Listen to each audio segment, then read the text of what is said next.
A day after the budget and the kind of carnage that played out on Saturday, this is a much required relief, I must add. Our Shridhar, MD and CEO at IndoStar, joins in on the show right now to help us understand really about the latest transaction. Shridhar, hi, good morning. Good to have you on the show. Help us really understand what this entire transaction with Brookfield is all about. If you could just break down the structure and more importantly, the objective of the same.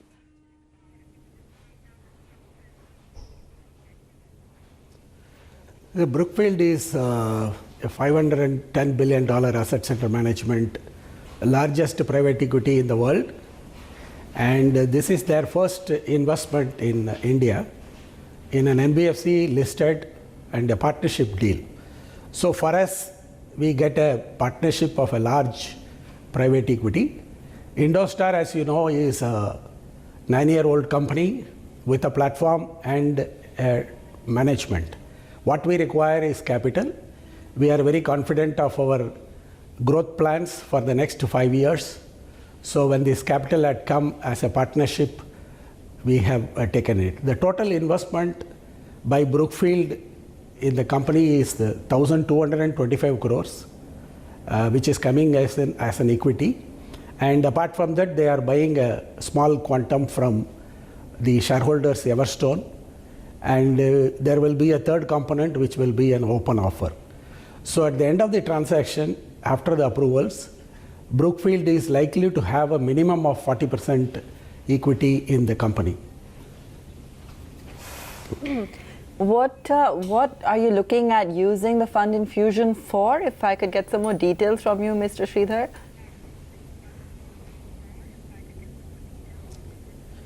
So we are in a retailization strategy. You know, IndoStar started as a corporate lending company in 2011. And in 2017, when I joined, we had a 80% corporate and a 20% retail. And the mandate for me was to retailization this company in the next 5 years. But in the next 3 years itself, in 2020, we are likely to have a 75% retail and 25% corporate. So that we have done it. The corporate lending business has come down from 6,000 to 3,000, and retail has moved substantially to 8,000 crores now. And we recently bought commercial vehicle financing business from India and Foline. All these helped the retailization strategy of the company. And you know that in the last 1 year, there had been a lot of liquidity crisis in the NBFC industry. And this capital with a marquee investor like Brookfield coming in, partnering with IndoStar is going to help us build the retail business very strongly go in the next 3 to 5 years. So our main business of retail is going to be commercial vehicle financing, where we are focusing more on used vehicles.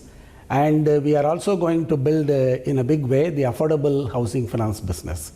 So the commercial vehicle financing is today at around 5,000 crores. We have huge aspirations to build this business in the next 5 years. Similarly, our experience in affordable housing finance in the last 2 years had been excellent. The asset quality is very strong, and we have built about 750 crores in this business. We have a huge aspiration to build this business big in the next 3 to 5 years. So this capital is going to help us grow these two businesses in a big way, apart from SME and the corporate lending business. Getting a board seat as well?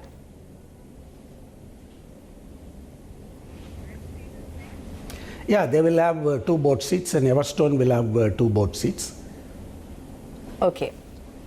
What's your outlook going forward as well, Mr. Shridhar? The economic environment has been incredibly sluggish. Give us a sense of, what's in store.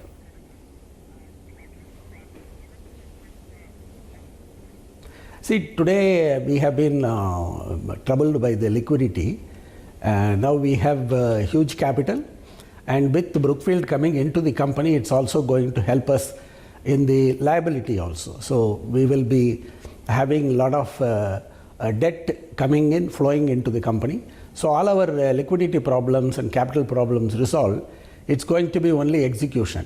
As you know, on the asset side also, there is a slowdown in the commercial vehicle, but it is cyclical. With the scrapping policy which is on the anvil by the government from 1st April 2020. I do expect a huge potential for used vehicle financing, which would give us a leadership position in the commercial vehicle financing space for IndoStar. As already outlined, we are also going to focus on the affordable housing finance. So both these sectors, is a growing sector, high potential, and we have been in this space for the last few years. Our experience is good. We have built 220 branches. We will expand that further, and all these will help us grow this business big in the next 3 to 5 years. I am very confident that we will be occupying a leadership position in these two sectors in the coming years. All right. And what's also your view on margins given credit cost scenario currently?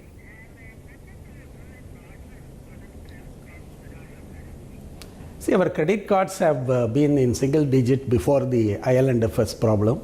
We have been about 9 to 9.5, and which has moved up by 100 basis points. Now incremental cost is between 10 and 10.5. And in retail business, normally we tend to increase the lending rate also. So we have increased the lending rate, so our net interest margin is stable. Absolutely, there is no problem.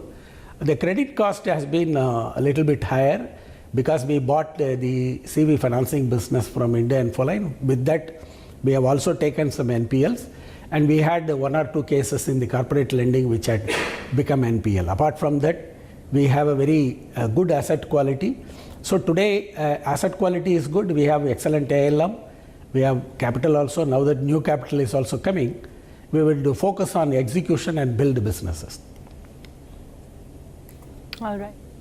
We'll leave it there then, Mr. Shridhar. Thanks so much for joining us and taking us through the contours there. Good chatting with you this morning.